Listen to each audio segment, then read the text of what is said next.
Hi, I'm your host, Larissa Worstiak. Through this podcast, I aim to empower and inspire jewelry entrepreneurs and innovators so they can thrive by doing what they love. I'm passionate about digital marketing for jewelry brands, and I'm excited to share my passion with you. This is episode 85, and today I'll be sharing my interview with Sneh Parmar, the CEO and co founder of Lucky Labs. Unlike most guests on this podcast, Sneh is not part of the jewelry industry. However, the Lucky Moments platform that Sneh has developed through his company could potentially help omnichannel jewelry brands, especially if they want to more effectively connect digital and physical shopping experiences for customers. On one hand, direct-to-consumer jewelry brands can use the Lucky Moments platform to deepen customer relationships, thanks to the specific data and insights they get.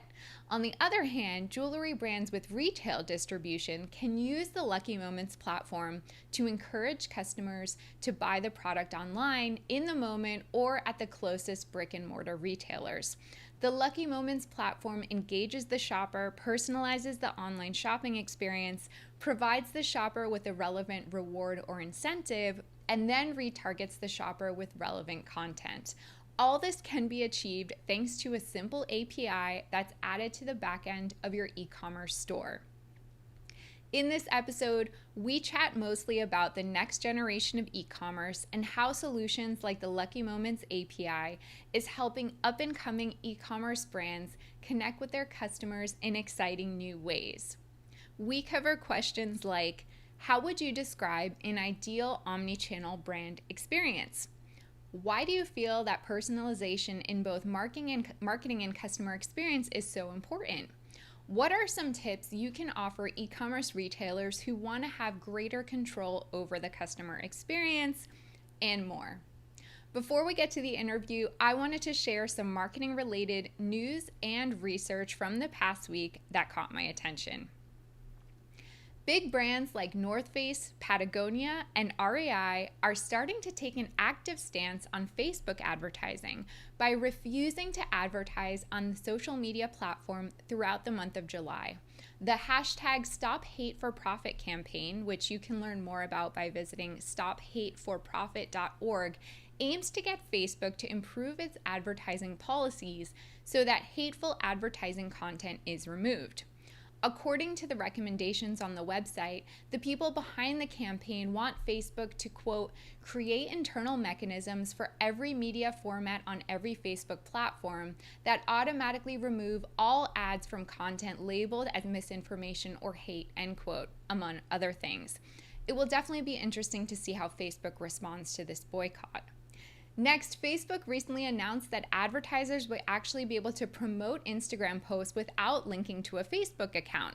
However, businesses that have advertised on Instagram in the past won't have this option to disconnect an account from Facebook. Writers from Social Media Today believe this change is happening in light of the previous news I just shared. With so many people boycotting Facebook ads in July, Facebook doesn't necessarily want to discourage businesses to advertise on Instagram. I haven't really taken a look at this new feature yet, but in general, I do advise against simply promoting your Instagram posts since you have less control over your ad and demographics when you set up the campaign through Instagram rather than Facebook Business Manager. I'll be curious to see how many advertisers take advantage of this new feature.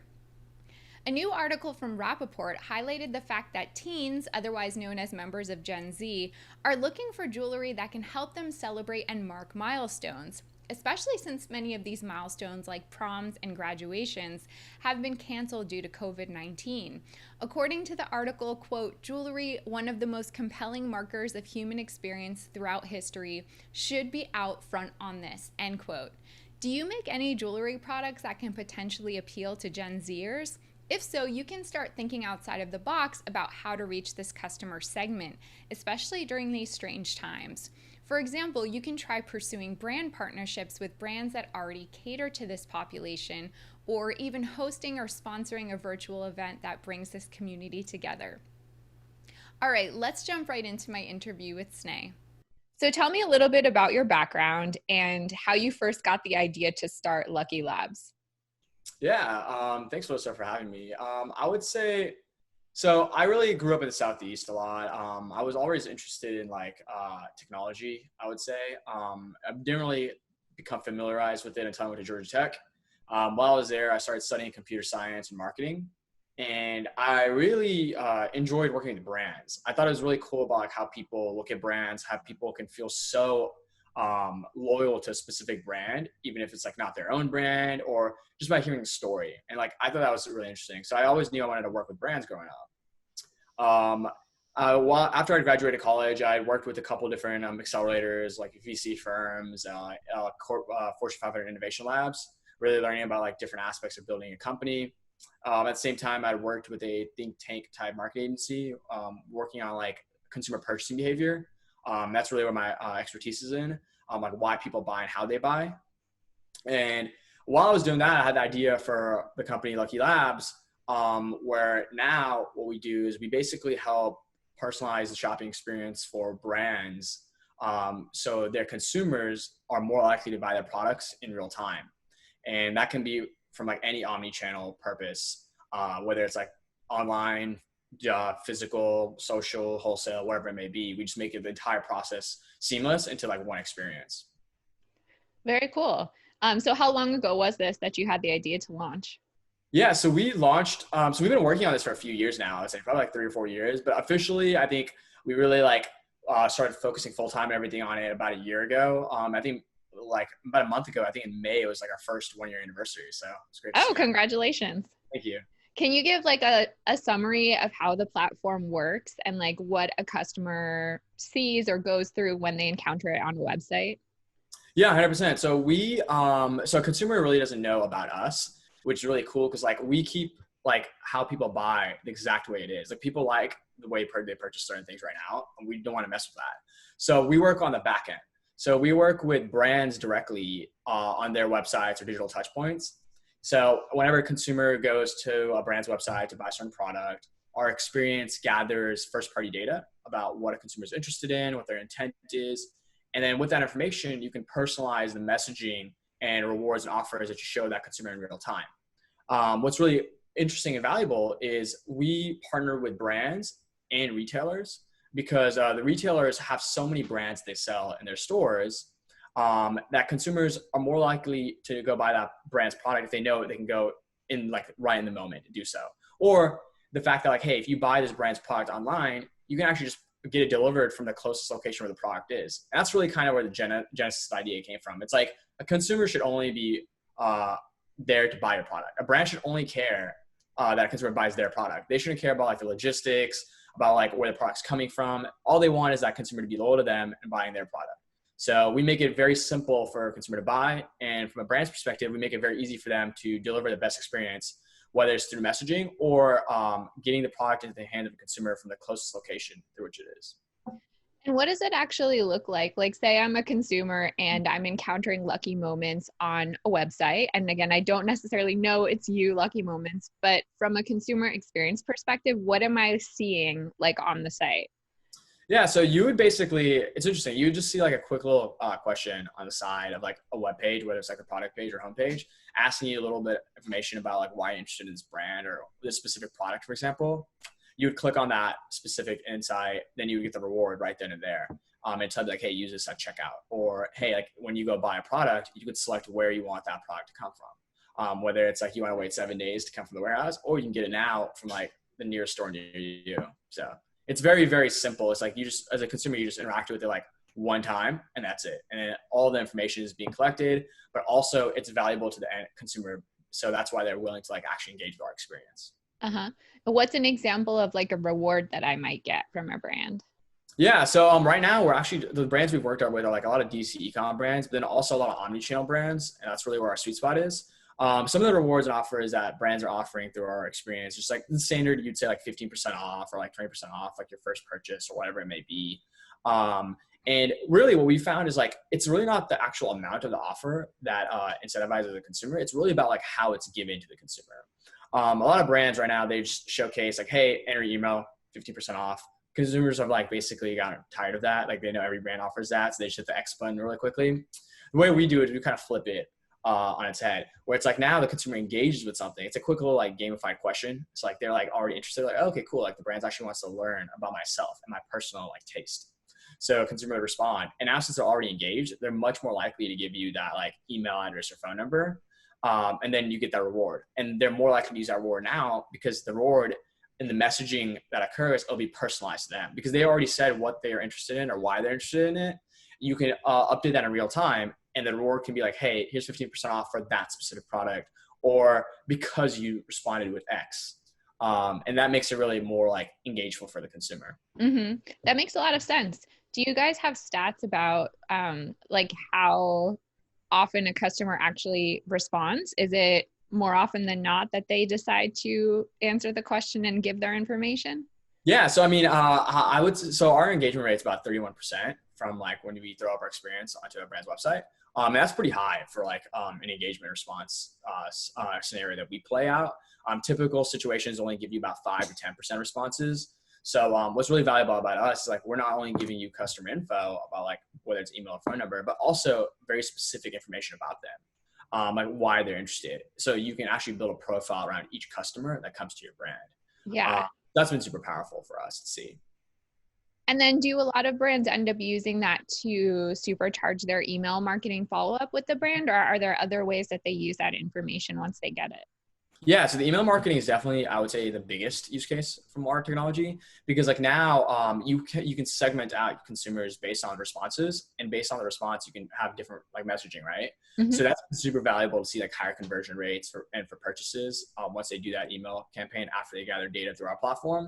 But we've also seen like we integrate, we're API friendly, so like we allow brands to like either integrate directly into their Google ads or Facebook ads, and then just automate that retargeting, or just export it out to whatever marketing software they're using as a CSV, and they can just import it into any like marketing software they're using, and then just like segment out consumers that way too. So I mean, some certain brands have like started using like the Facebook ads and Google ads customization with the data they've gathered through our platform, which is great because like that's what we want to do is we want to empower them with the data.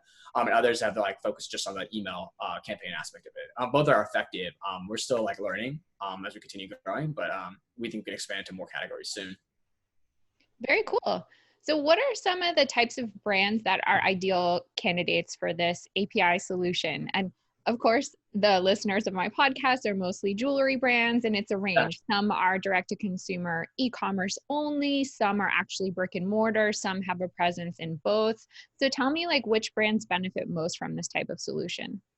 Yeah, so it's interesting. Majority of our brands right now are D2C com brands because a lot of them want that data, and like that's really helping them personalize their messaging and like marketing, and that's really like all their customers are online, right? So that's been our like foot in the door with the brands going forward. I think our solution though, what it's becoming, I think is going to become more and more valuable to the omnichannel brands that have both an online and physical touch point, because the way we see it is like we believe that physical and e-commerce are just two sides of the same coin, when a lot of companies out there are trying to build different solutions for each ecosystem and like keeping them separate. We really focus on like combining them together. So the way we're looking at it is like, hey, like as a consumer buys, it doesn't matter if they're buying online or at your store, the experience should be the same. And vice versa, if like, hey, if they buy online, then they should be able to like either like pick it up at the store that's nearest to them because like you already have the store, the product's probably closer there than it is your warehouse, or it could just be shipped from the store itself, like right then and there when a consumer buys. So like the experience should be like very, very fluid that way. The consumers get their products quicker. They are now aware actually that, hey, that brand has a store near us. So they're more likely to actually go and visit that store in real time, which we've seen to have higher cart purchase rates as well. So I think those are the brands that are going to see the most value of our platform because like we really integrate with both physical and digital. And as we continue building out our retail partners, we have access to more and more inventory. And as we onboard more brands, we're like, hey, we're already working with that retailer that you have distribution through. The consumers can have a much better experience if you work with us. Mm-hmm. For a jewelry brand that maybe has a direct-to-consumer e-commerce presence, but is also carried in some brick and mortar stores that are not their own, like they're a retail partner, does that end retail partner know anything about how the purchase got made, or are they just like roped in somehow after the fact? Yeah, so that's a good question. So yeah, they definitely do know. So what's really unique is like as the brand, they probably know where all their product, like they probably know like what stores or where they're distributed to. They probably don't know the quantity and they don't have control of the marketing and stuff, which is why we come in hand. But they probably know where it is. So what we would do is like for the jewelry brands, and like we do have a couple of jewelry brands that we're onboarding now. That are more D2C kind of focused with some retail distribution. Just the way you're mentioning, a lot of them don't have their own physical stores yet, but they have distribution through like smaller retail chains. Mm-hmm.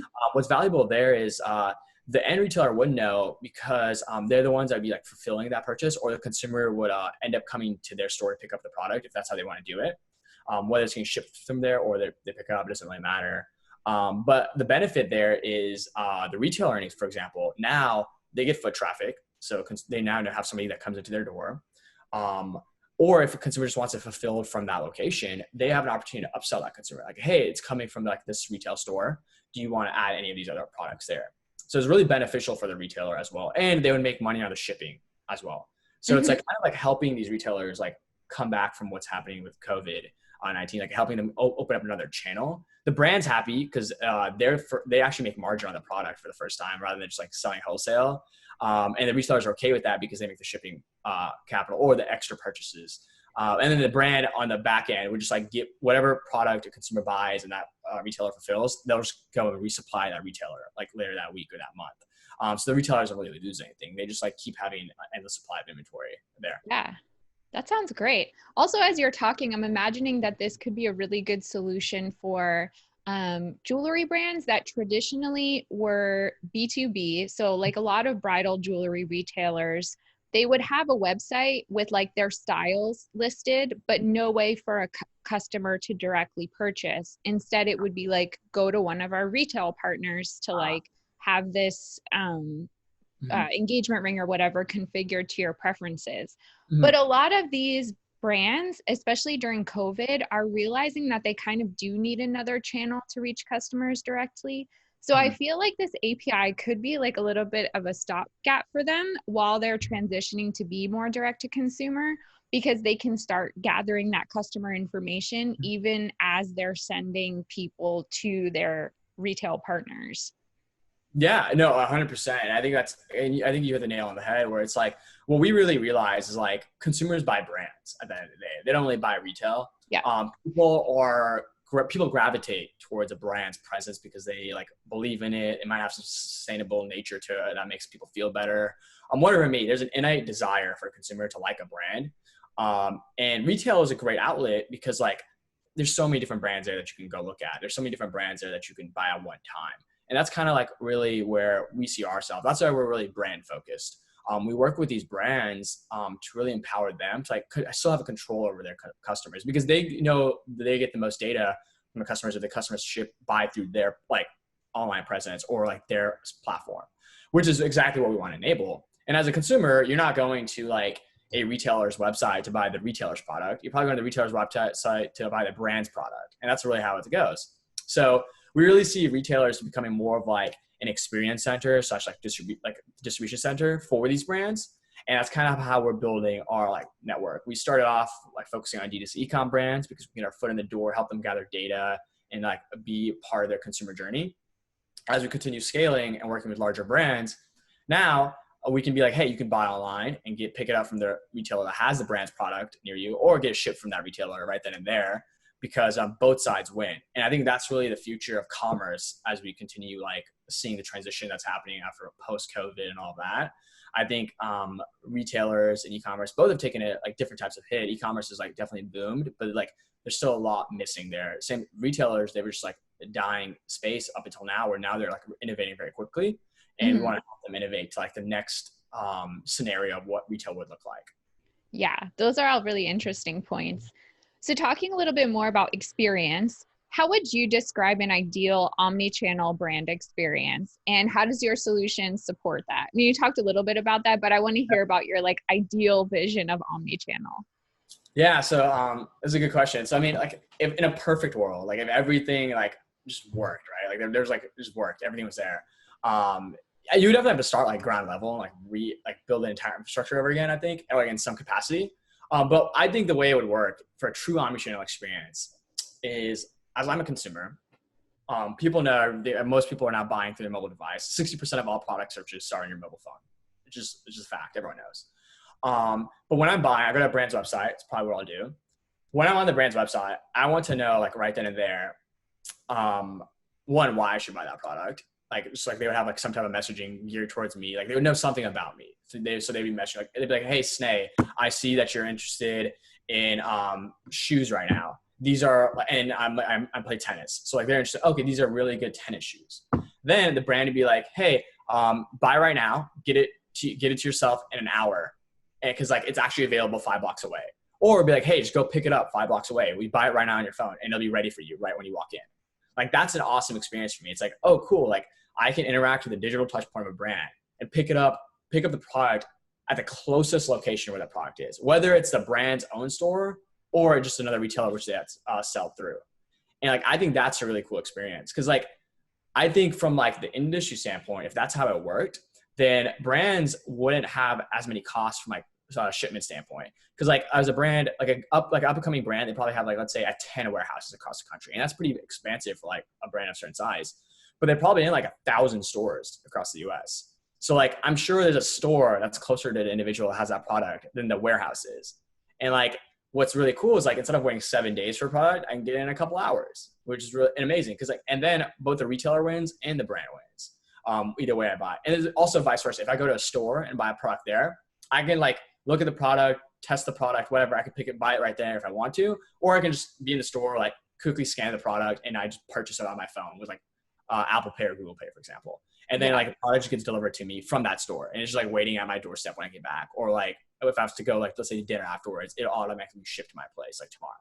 So I think that'd be a really cool experience. Like everything just like works naturally. And like me as a consumer, I don't have to worry about like shipments or like how I'm going to buy all of that. It's just like, I just know exactly where it's going to come from. And it's going to be the easiest place for me to get it. And like convenience is like king, I think, right? People buy like certain things for convenience. Like that's why like groceries have become now a thing where people order off their phone and like just get delivered because it's so convenient. So I think that's really big for the future of commerce, like the space. I think like being able to like get it wherever you are.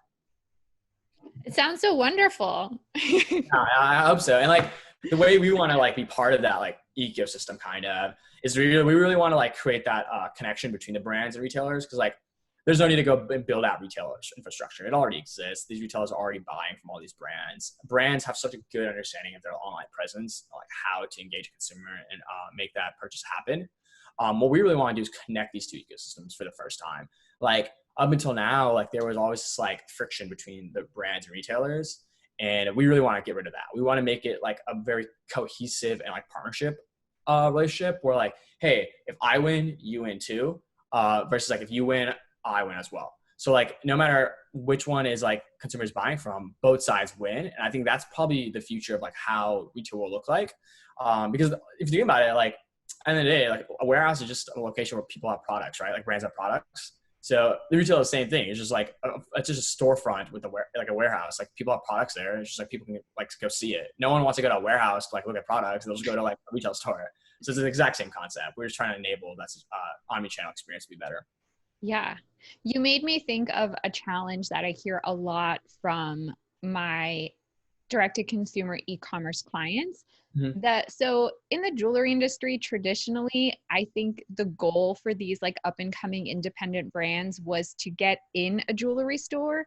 Like not only was it really prestigious, but it was a way to reach customers that they didn't have the resources to do.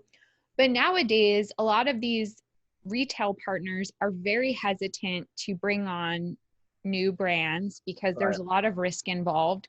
Especially in the fine jewelry space, it's a big investment.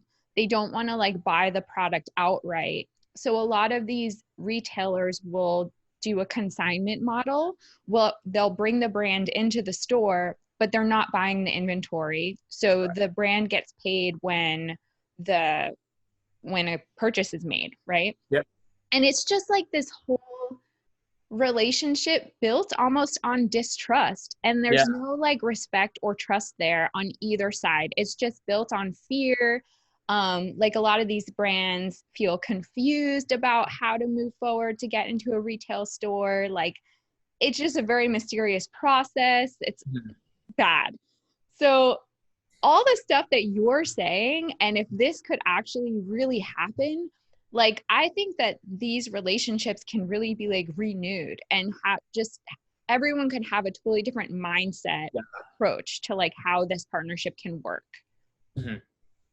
No, I 100% agree with that. I mean, I think that's really like where it's gonna end up being. And like, I mean, and that's definitely what we're building, right? We're pushing for that. But I think with everything that's happened, like, I don't see it going to any other situation because, like, I don't think that whole like retail and brand experience is gonna be the same as it was because like it just didn't work. And like, I think like it wasn't working for a while. All this did with like the lockdown and everything, it just sped up what people were trying to learn and understand about the market. And now people know, hey, that model does not work, so they have to think of a new model. And I think you're right. Like the jewelry brand is very interesting, and like a lot of retailers probably do it on consignment basis because they want to see how the product does. Because they're like, instead of buying all of these pieces up front, like I want to see if it actually is going to make my money. Versus like if they were all in like more of a trust model, like, hey, no, that's cool. Like I'll buy a wholesale. Or like, you know what? Like I won't even buy wholesale. You can put it to my store. I'll do the fulfillment and everything, and I'll take that margin. And if anyone buys, you take that margin. And it just becomes like little distribution. Like becomes like mini distribution sites. And like the brands still win because they get brand awareness, which is why I think every brand at a certain point wants retail presence. Yep. Because the brand awareness is such a big piece. Like there's no like every D2C brand that you've seen, at some point if they get big enough, they open up their own stores or get retail distribution. They have to. Like there's a limit to how much you can grow just online without like being like whether being pop-up stores or having some physical experience or physical touch point for consumers to see your product. And we really see like that like becoming basically like the future. Like every D2C brand is going to start off that way. I think they're just going to like have like these small little like sections at different retail stores and stuff that will like be both their brand awareness piece, like, oh, consumers can come to the specialty store and like see my product, but also like where they fulfill from, because like that place they fulfill from is much closer than the warehouses they probably store all their products from. So yeah, I think that's going to come sooner than we think. It's probably going to take a few more. It's been taking for years for sure. But I think the trend and what we've seen, the patterns of all these companies is going in the right direction. Mm-hmm. Exciting stuff. Mm-hmm. So I want to talk a little bit about personalization. So your API solution, it kind of enables personalization because it gives brands the data that they need to personalize their communications. So I want to know, why is personalization so important? And yeah, and how does your solution again support that? Yeah. So, I mean, I think everyone at this point knows like personalizing to the customer is like basically like a necessity more than a want. People are like bombarded by brands. There's so many brands out there. Like for any given product, like you can name one product, there's probably like at least 10 new brands coming up doing something in that space. So I think what's really interesting is like people want to buy from brands that they trust, have an affinity towards, or believe in. And I think personalizing the messaging to what a consumer wants at that moment helps consumers feel that way, and then they'll make that purchase. What's really interesting is we've seen studies and read like research papers by like professors in the space that do like price personalization and personalization of content and like product for a consumer. And what's really cool is like every consumer wants to be talked to it like as if they're the only customer that the brand has. Like, they can be like a massive brand, it can be $1 billion brand, but they want to be like, I'm the only customer you should care about. Everyone else, like, we don't care about. And like that's what's really important. Like that's what people like. People like being like knowing that they're the only person that's there. So I think like personalizing messaging, content, products, all that to like every consumer is so important because it makes them feel wanted.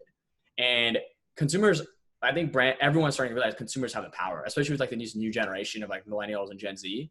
Like they have so much buying power. It's increasing on a yearly basis, but they also are not afraid to switch brands quickly. Like you would see like the older generation baby boomers, they would stick to a specific brand that they bought like throughout most of their life. Everyone these days, they don't care. They're like, as soon as a brand like pisses them off or like gets on their wrong side, they're gone. They're like, all right, well, we'll hop to the next brand. Cause there's another brand that probably does the exact same thing. So it's so important to like be there at every step of the way on a consumer journey and make sure every single touch point, whether it's email, ads, having a conversation with like a sales rep, retail rep, whatever it may be, is very, very curated to each person. And I think people know that they need that now. There's a lot of pressure on brands today, especially this year, like during the crazy times that we're having, and brands having to really say the right thing and not really having to to face that before, but suddenly on so many issues having to, you know, have the right message and then make sure they're personalizing it for the customers that they do want to reach. Yeah, no, I 100% agree with that. Like, I mean, I think there's so many brands that take drastic steps. So I don't know if you saw, but like literally, I think it was yesterday or the day before, Patagonia and then a couple of their brands just announced that they won't be marketing on Facebook, for example. Yeah. I actually talk about that in the intro to this podcast that I recorded. Awesome. So good timing. Yeah. So like literally like they talk, like just like, they're like, okay, our buyers are so focused on like sustainability, like doing right by the world, doing right by people, that they're like, all right, like we have to stand behind what we support in our customers. So we're going to move away from a platform that our customers don't want to be part of. Yeah. So they shifted over, and their core customers, I'm sure they're going to lose some customers. Like I mean, they're just big enough to do that, but I'm sure their core group of customers probably are going to be much more loyal to them now. Like I could see people that could think like, hey, Facebook's doing certain things wrong. They'd be like, I'm going to go buy a Patagonia jacket or shirt now because they actually stood for what they said. And like, they could honestly probably see an increase in revenue because of this. So I agree with you. I think there's so much pressure on brands to make the right decision. It's a very difficult problem to solve. And I think that's just hard from like whoever's running the brand. It's like, you have to make those choices. I think it's for the best because people now want to support brands that they believe in and that believe in the same things they do. So I think brands that don't take any stand are worse off than taking one or the other. So I think brands have to make a choice. And I think that's probably what people want to see. Yeah, so true. So I know that you're kind of like an evangelist for next generation e-commerce or next gen e-commerce. What the heck does that term mean to you, at least? I know probably people listening are like, what? That sounds really buzzwordy. So let's demystify it for everyone. Yeah. So, I mean, it's funny. I actually have a talk at a conference coming up in like a week or so. Yeah. Awesome. Gen D2C or next gen e-commerce. And honestly, like, tell you the truth, I think it means something different to every single person. Like if you talk to an expert, like every person will tell you it means something different. I think to me though, what it means is like the next step for purchasing, or next step for commerce and how it's done. And I think like what that means is like, one, every customer is truly felt like they are spoken to on an individual basis, whether that's AI, like somebody, like they have people talking to them, whatever it may be, like that personalization piece is there. But also in the commerce overall, in terms of like how DTC or even e-commerce or just like general commerce is done, I think it's that seamless experience, like I was talking about before, where it's like, as a consumer, it doesn't matter where you buy from, the product comes to you in the most efficient manner, customized manner to you in the moment. And I think that's super valuable. And I think like if that ecosystem can play out that way, and it will play out that way down the line, because like that's, I think, the only way the trend has to go, people will have better experiences. Brands will start seeing higher increases of revenue because people can like, they can be notified by, hey, our product's actually available 3 blocks away. Go check it out. So people are actually like willing to go check out a product. So like they probably get higher purchases that way, and retailers will win too, because now they're actually making revenue or capital on like distribution aspect of things, but also housing these brands in their stores, which I think is really cool. So I think like that's what I think is next generation. And I think I see it going away.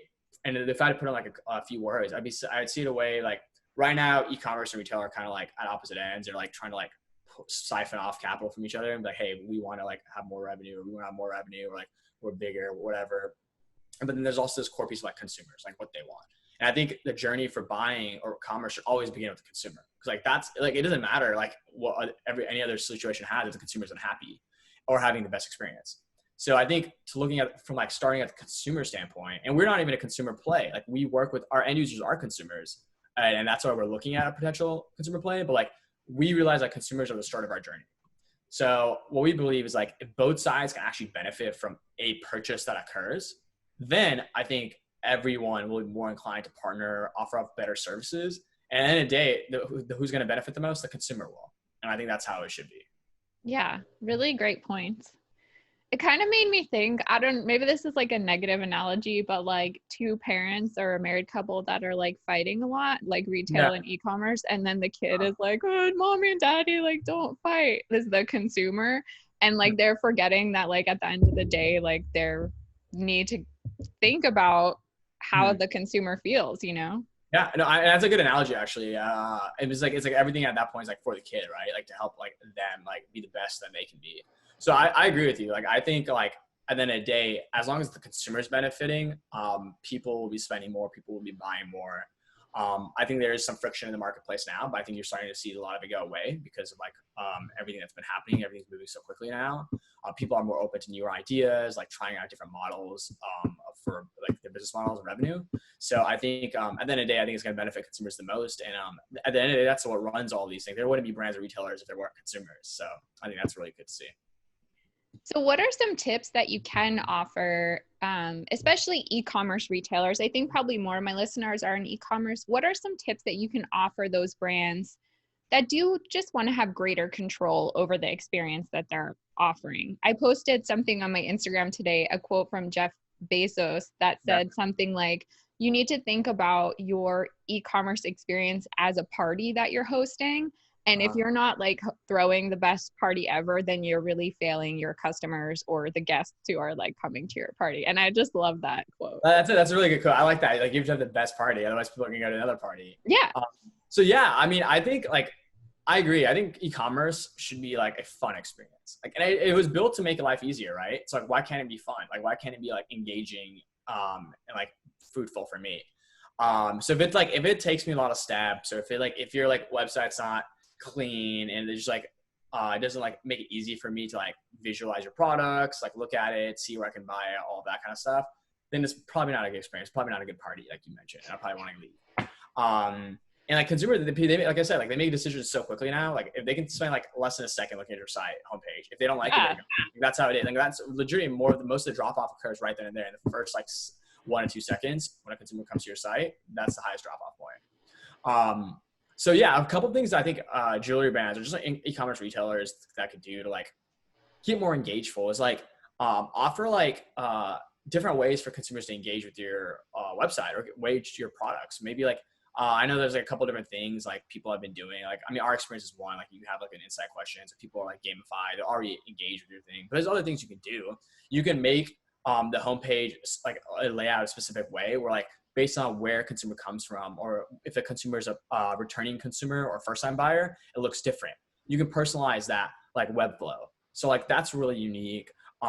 You can make it very, very visually appealing. Like, and every brand like has an idea, like they might not know, but they have a segment of customers that they think were ideal fits. So make it for those guys. Like, I agree with Jeff Bezos' quote that you have to make the best party as possible, but like I also think you have to make the best party that's possible for a certain like demographic or certain group of customers. Yeah. Because not everyone is going to enjoy that party. Not everyone enjoys every party. It's only a certain group of people that do. And like you have to figure out who that group of people is that you want to make this party for or make this experience for, and focus on them. What do they like? What kind of experiences do they like? How do they like buying and all that? And then focusing on that. So true. Really good tips. Can brands with small budgets still do this, do you think? Like really up and coming brands?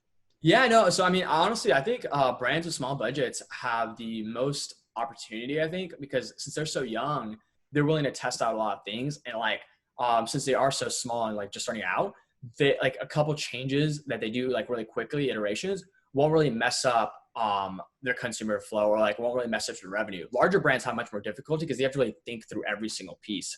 Because like if they do one small change, it can mess up like a huge portion of their like revenue because consumers will like stop liking the experience or whatever it may be, or like they won't buy. So as a small brand, I think you have more leverage to test new things.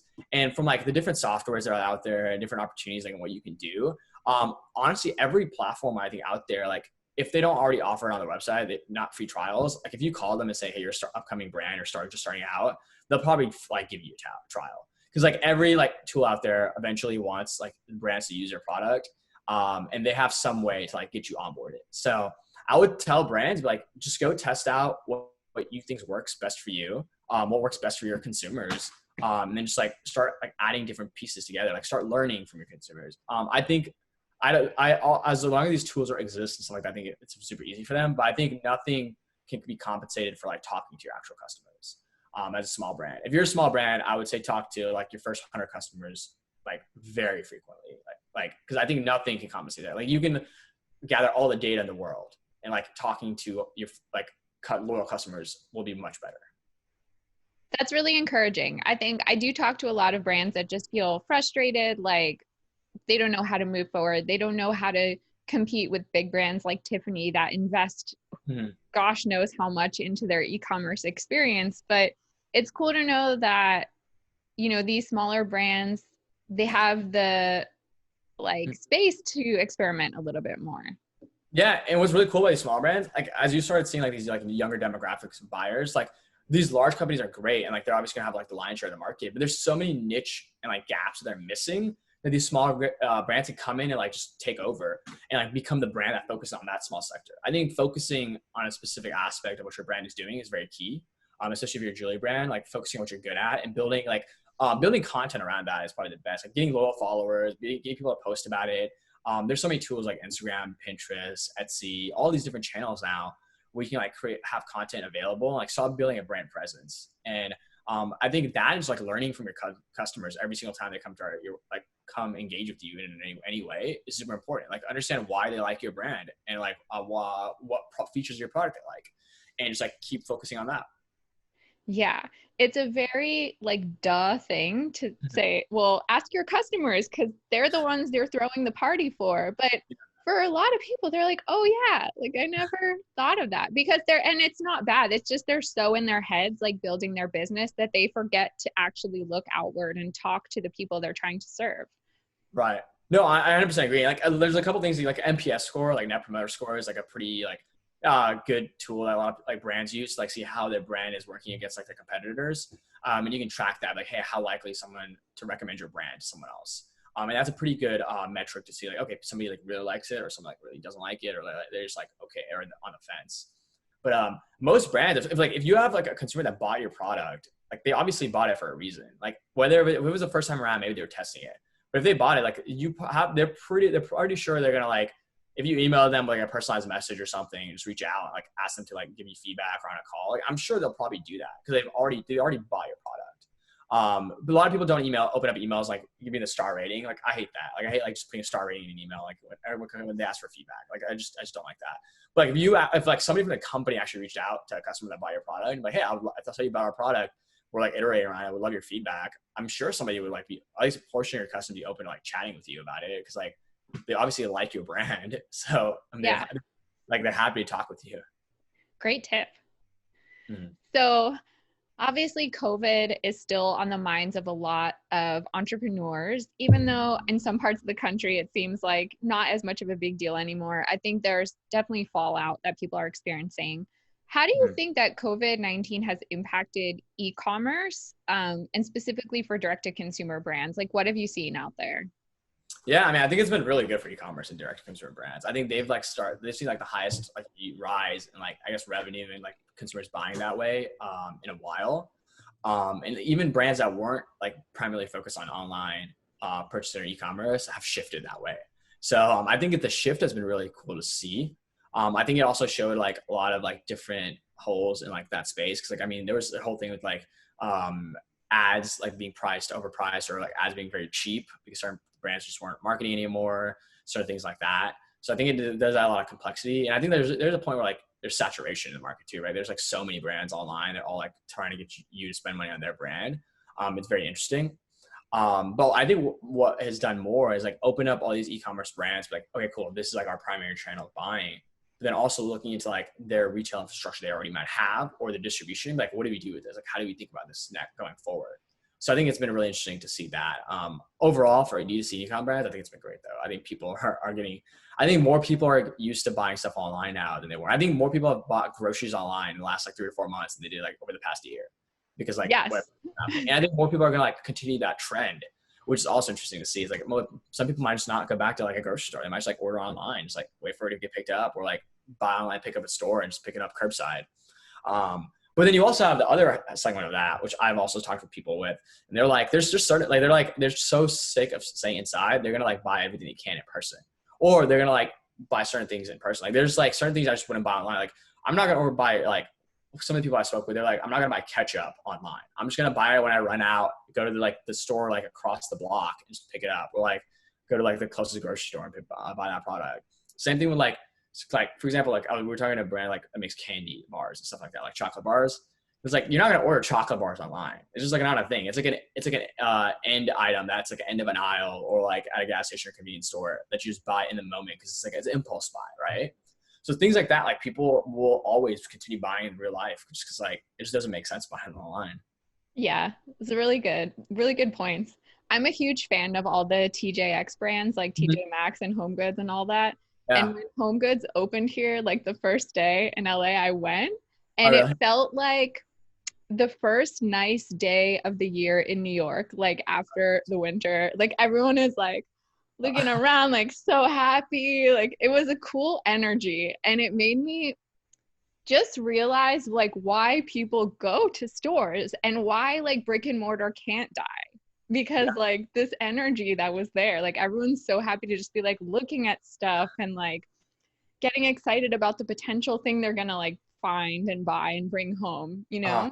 no, 100%. And it's so funny you mentioned like TJX. Like they're actually one of the only like growing retailers out there. Like I Yeah. a podcast like about a few months ago. Their earning report actually increased to like their price of like company evaluation. They're actually doing better than they ever were doing. It could also be because they're like a discount retailer. But what's really cool is like their whole model seems to be working. Like people really like their like group of brands, and they're doing really well. And it's just interesting like to see like them like killing it, and when everyone else is like not doing as well. Yeah. Even I went for a walk the other day and there's a Marshall's kind of near me. And at like 4 o'clock on like a Friday afternoon, there was a humongous line of people waiting to get into Marshall's. Oh And wow. I'm like, I that makes sense for me for like a grocery store maybe because it's like very essential and people will wait in line for that. But like, what do you got to get at Marshall's that like you're gonna wait in a huge line for? That's crazy. Yeah, I don't think I'd wait in line for Marshalls, but I'm sure. I mean, I guess there are. I mean, I would just if the world worked in my perfect scenario, I could just buy it online and it would just get delivered from Marshalls, so it wouldn't matter. Yeah. But yeah, TJX brands, they really impress me and they make me very hopeful like for the future of brick and mortar, to be honest. Yeah. And at the end of the day, like I mean, the way we look at it is like brick and mortar will never go away. It's just gonna change. Like I mean, that's inevitable. Like we just can't. It won't be able to go away. Like there's just certain things like you just need to have physical presence for. So I think it'll change to more of an experience like such distribution hub. So I think that's what we're gonna see going down the line. Yeah. So so we're talking about brick and mortar brands that are inspiring us. What are some direct to consumer e-commerce brands that are really inspiring you right now? Yeah, that's a so I yeah. I mean, I love D2C com brands, and I've actually been thinking about like doing a blog where I just like talk about sort of ones that I really like. A few that I really respect and I like. There's like one called Lasso, which is like a compression socks, and they're a really cool brand because they're built for the weekend warrior type of vibe. So it's like a lot of pro athletes use them, but also like regular people can use them, and they actually feel great. You actually feel more athletic, and you feel like you have more control over your movement, especially with your ankles. So they're a great brand. They do a really good job marketing, and I know them, so I personally love them. Another brand I would say is House, like Haus. They're a company that's like a D2C alcohol beverage company. Oh, okay. Uh, Yeah, I've heard of them. Cool. and they are like absolutely crushing it. They're a great brand. I mean, I love what they do. I think they were, I think, one of the first that started doing that, like at home deliveries for wines and beverages like that. But they're really cool. They do a really good job marketing. They have a great online presence, so they're really cool. And then the last one that I really like too is they do D2C as well, but they're a lot more proliferated in like retail stores. So they might not be considered like just D2C, but it's called Recess. They're like a hemp infused Yeah. sparkling water. Mm-hmm. So I personally hate sparkling water. Like I just like don't like carbonated stuff. Like I You're don't even not like a LaCroix fanatic? no. I don't even like soda. Like I grew up in Atlanta where like Coke is headquartered. And, like I'm just not a fan. Like I just don't like soda in general. And I guess this is my taste buds, but like for some reason like I really like Recess. Like it's kind of like a mellow like sparkling water. And that's really cool to me. Like, and I just tried it because I was like, like their packaging looks really cool. I like the cans. So I was, I'll give it a shot. Like if I don't like it, it's just one can. But it was actually pretty good. So I mean, I liked it. So yeah, I would say those three brands are like probably the top brands that I like right now. Really good examples. And the thing that I would say the three of them share in common is they all have really good branding. Like they've really thought through their look, tone, and feel and like the story that they're telling their customers. Yeah. No, 100%. I think it's super important to like one, have a story that people can relate to, that people can get behind to, and then like just being there, like having presence. And I think like that they all do a really good job of storytelling. And I think that's like honestly, I think that's why people buy. It's like storytelling. Like there's only like to a certain level where a product is so good that like no one else can do it. Most products people can like obviously just rebuild. Like you just like have different branding and just make the same product. Like you can't. There's no such thing as like the best product out there. Like people can make comparable products to that, but it's like how can a consumer relate to that brand? That's what's really valuable. And I think they all three of them do a really good job about that. Totally. So we're wrapping up here. What does the future hold for Lucky Labs, and what makes you the most excited about e-commerce for the future moving forward? Yeah. So, I mean, for the future for us is continue growing. We have about 25 brands on our platform right now. We have like 100 more in our pipeline. We're scaling that up every single day. We're hiring a couple engineers right now. So growing the team, also closing out our fundraising round. So we just finished an accelerator up here in New York called Quick Capital, which is phenomenal. And now we're like finalizing around scaling and continue building our product. Honestly, like we have started with this digital touch point for D2C e-com brands and certain omnichannel brands to have certain retail distribution. But we really start wanting to partner with like major retailers to get access to their networks, and then building that dual ecosystem that we're thinking of, like being able to like empower brands to sell through their channels, but getting it delivered or processed or the consumer experience from wherever the product is closest. And if that's a retailer, then it's a retailer. If it's a brand store, then it's a brand store. But it doesn't really matter. The consumers win at the end of the day. So continue building that out. And then for e-commerce, I mean, for us, just like seeing where it goes. There's so many cool innovations that happen in the e-commerce space, like how it gets smarter, better every single day. That's just fun to look through. And then for us to just be a part of that process and like hopefully push e-commerce to like the next generation of what it can be. That's very exciting. So if a brand is interested in learning more about your solution or trying it out, how can they go about doing that? Yeah, so I mean, if a brand's interested in like learning more about us, I mean, they can go to our website, luckylabs.io, or just shoot me an email at Sneh, which is SNEH at luckylabs.io, and we'll get back to them. But yeah. Cool. Thank you, Sneh, for your time. It was really fun to talk to you. I got so many like inspiring ideas and thoughts about e-commerce just from this conversation. No, of course. Thank you so much, Larissa, for having me. I mean, this is a great conversation, and hopefully we can add value. It was such a pleasure to be able to talk to Sneh about Lucky Labs and about how his company is contributing to the future of e-commerce. Be sure to visit the Lucky Labs website, that's luckylabs.io, to learn more about him and his platform. I look forward to sharing more interviews with you.